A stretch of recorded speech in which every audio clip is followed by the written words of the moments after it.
Jones took over the team in 1989. He will replace Jason Garrett, who was let go yesterday after a week of talking about it. Mike McCarthy took last year off, fired in 2013, fired this past season after week 13 in his 13th season. A lot of 13s there. Either way, it's Mike McCarthy, the new head coach of the Dallas Cowboys. This is NFL Now, on a little early today, an hour early, a 3-hour edition. I'm Andrew Siciliano, Ian Rappaport, Tom Pelissero, Jane Slater with me now, capping off a week and starting a new week with the new coach in Dallas.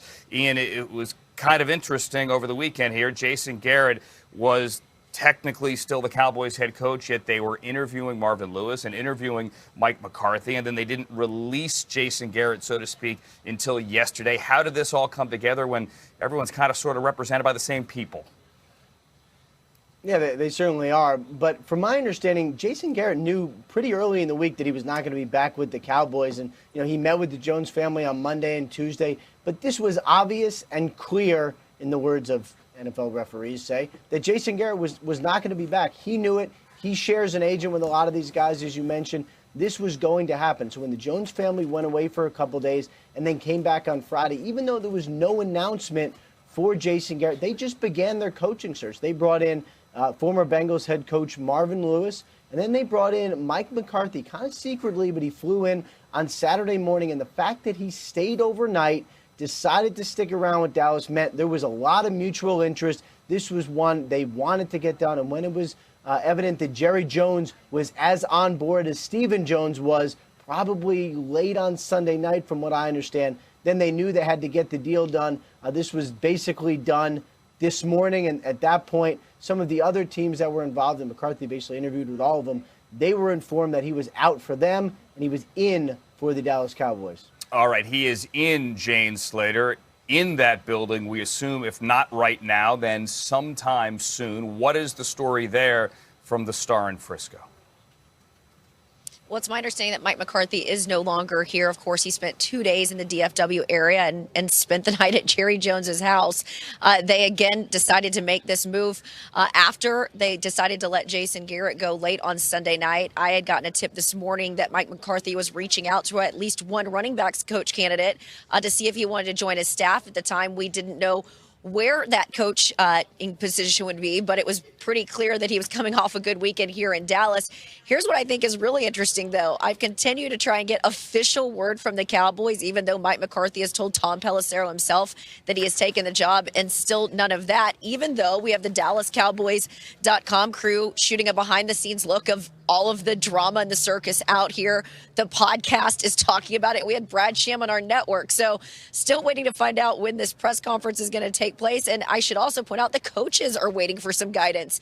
The coaches that are still on the staff inside the building say they haven't received any word yet. And neither have coaches with expiring contracts, learning whether or not they will be retained by this new coaching staff that Mike McCarthy is assembling. Something very meta about this, almost a Black Mirror episode here. We have in-house media covering media that's covering a story that has not yet been officially announced by the team. I'm sure all available soon on DallasCowboys.com. You mentioned Tom Pelissero. He is here as well. And, Tom, you spent a lot of time with Mike McCarthy as he has taken a step back and gotten ready for this next step forward with the Cowboys.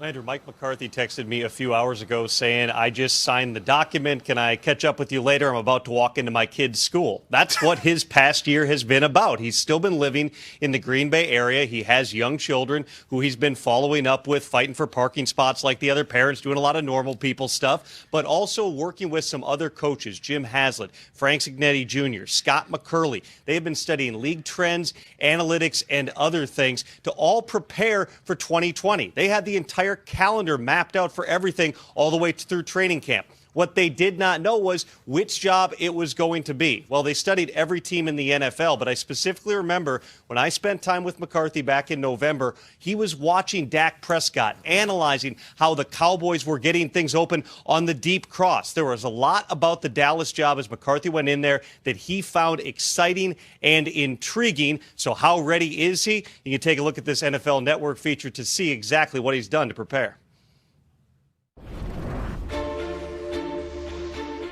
This is something unique with the McCarthy project. How'd you come up with the idea to do it like this, to basically put together a coaching staff while you're waiting for your next job? Frankly, we fell into it and watched video, stay on top of what's going on in the NFL and in college. As we sat down and collaborated, the ideas grew, and the fact of keeping the group tight became a focus because it enabled us to get a lot more work done. So kind of a Monday through Friday operation. We wrote things down and made a board. And so the ability to share all the information but still make progress towards just being ready for this next opportunity. And on a personal level, I think it's helped all of us.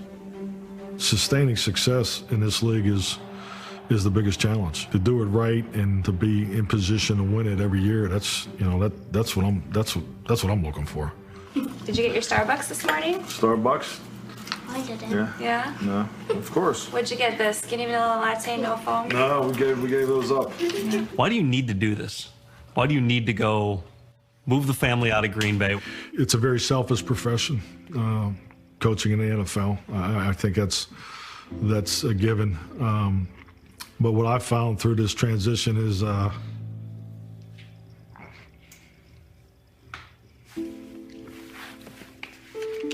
excuse me. What I found is our family needs this,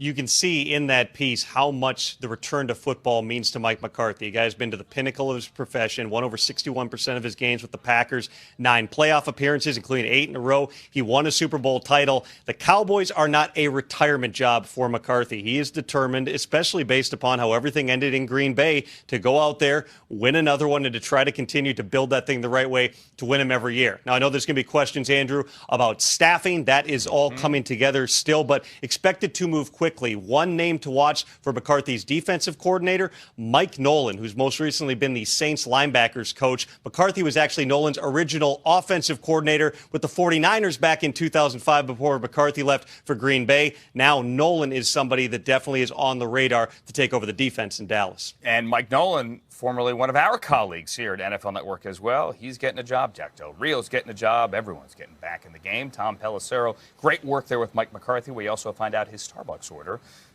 Ian Rappaport, Jane Slater, thank you both as well. More from all of my friends just now on the screen coming up a little bit later. New right now, Tua is heading to the NFL draft. The Alabama quarterback who broke his hip back on November 16th made that announcement official about a half hour ago. I have decided that I will be declaring and entering the 2020 NFL draft. My 3 years at the University of Alabama have been the epitome of a roller coaster. I've had a fair share of ups, of many ups and a handful of downs, and I couldn't be happier to know that with all the success and failures I've had here at the university, it has prepared me for life in general.